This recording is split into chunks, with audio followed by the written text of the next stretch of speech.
بعض لوگ یہ سوال کرتے ہیں کہ سیدنا عبد القادر جیلانی رحمۃ اللہ علیہ کو غوث اعظم کیوں کہا جاتا ہے،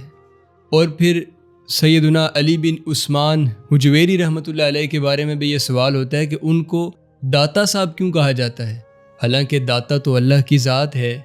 اور غوث اعظم تو اللہ کی ذات ہے۔ ناظرین کرام، پہلے تو یہ سمجھ لیجئے کہ غوث کا لفظ ہے، اس کا معنی یہ ہوتا ہے فریاد رس، یعنی فریاد کو پہنچنے والا، اور داتا کا مطلب ہوتا ہے دینے والا، عطا کرنے والا۔ اہل اسلام سیدنا علی بن عثمان حجویری رحمۃ اللہ علیہ کے لیے داتا صاحب کا لفظ استعمال کرتے ہیں،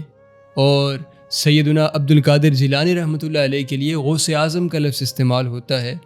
تو اس کا ہرگز یہ مطلب نہیں ہے کہ غوث اعظم فریاد کو پہنچنے والے ہیں تو گویا کہ وہ اللہ کے شریک ہیں، یا ہم ان کو اللہ کا شریک سمجھ کر، ہم ان کو خدا سمجھ کر ہم انہیں یہ لقب دیتے ہیں۔ بالکل ایسا نہیں ہے، بلکہ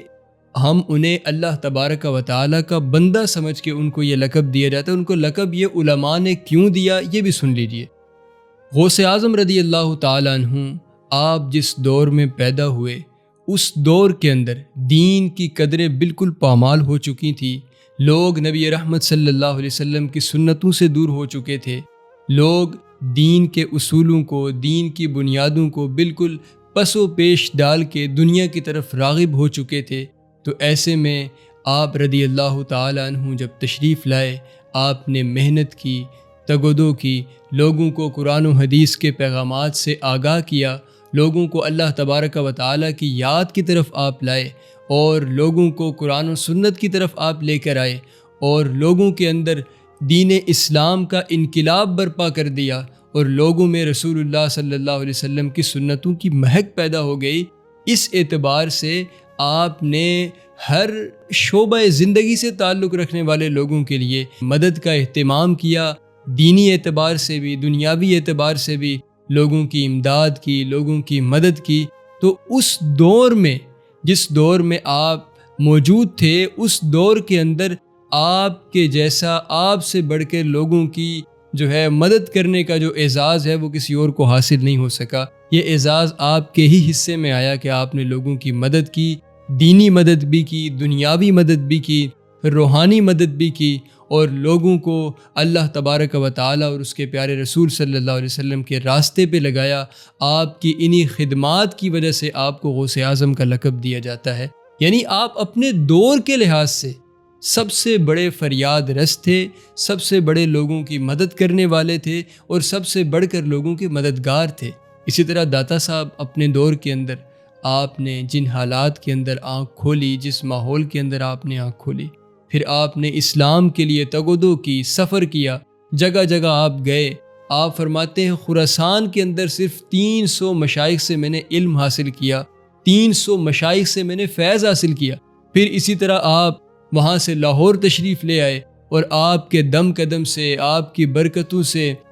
بے شمار ہندوؤں نے اسلام قبول کیا، ان کو اسلام کی دولت ملی۔ کئی جو لوگ اسلام میں ہوتے ہوئے بھی اسلام کی تعلیمات سے بالکل دور ہو چکے تھے، آپ کی برکتوں سے، آپ کی رہنمائی کی برکت سے وہ انہوں نے توبہ کی، اسلام کی طرف آئے، دین کی طرف آئے، اور کئیوں کو ولایت کا منصب بھی عطا ہوا۔ تو یقیناً یہ آپ کی دین تھی، آپ کی تگ و دو تھی، اور آپ کی کوشش تھی۔ آپ کی انہی کوششوں کی وجہ سے امت مسلمہ نے آپ کو داتا کا لقب عطا کیا، کہ آپ کی بارگاہ میں اگر ہندو آتا ہے تو آپ اللہ کے فضل سے اسے اسلام کی دولت دے دیتے ہیں۔ آپ کی بارگاہ میں اگر کوئی گناہگار آتا ہے تو آپ اللہ تبارک و تعالیٰ کی دی ہوئی عطا سے اس کو توبہ کی طرف لے آتے ہیں، اس کو اللہ کے ذکر کی طرف لے آتے ہیں۔ تو آپ نے تمام لوگوں کے لیے، جتنے بھی لوگ آپ کے پاس آئے، تمام لوگوں کے لیے آپ نے